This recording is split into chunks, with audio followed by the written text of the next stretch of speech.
Very good morning. I hope everyone is doing good. Okay. Preparation continue చేస్తున్న వాళ్ళు సీరియస్గా చదువుతుంటారు. UPSC exam కూడా దగ్గరకు వచ్చింది.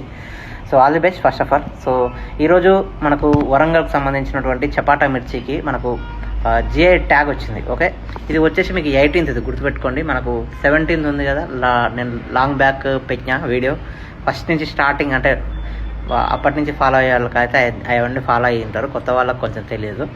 సో అది 17th ఉంటుంది, తాండూరు కందిది ఉంటుంది 16th. సో ఇవన్నీ గుర్తుపెట్టుకోండి ఖచ్చితంగా. తాండూరు గురించి పడ్డది, పిఓకి బిట్ అది.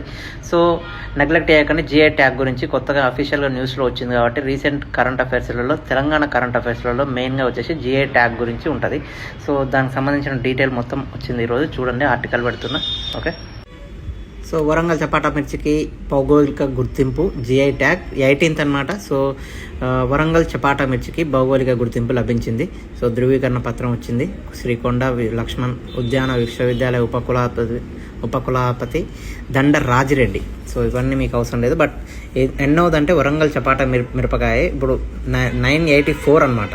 ఓకే, నెక్స్ట్ మన స్టేట్లో తెలంగాణకు వచ్చేసి 18th. ఓకే, వరంగల్ జిల్లా దుగ్గొండి మండలం తిమ్మంపేట మిరప రైతు ఉత్పత్తిదారుల సంఘం, మహబూబాబాద్ జిల్లా మాల్యాలలోని ఉద్యాన పరిశోధన కేంద్రం కొండ లక్ష్మణ్ బాపు ఉంది కదా, కొండ లక్ష్మణ్ యూనివర్సిటీ జాగ్రఫికల్ ఇండికేషన్కి రిజిస్ట్రీకి దరఖాస్తులు సమర్పించాయి. ఓకే, ఇదనమాట. వరంగల్ నేలలు వాతావరణం అనుకూలం.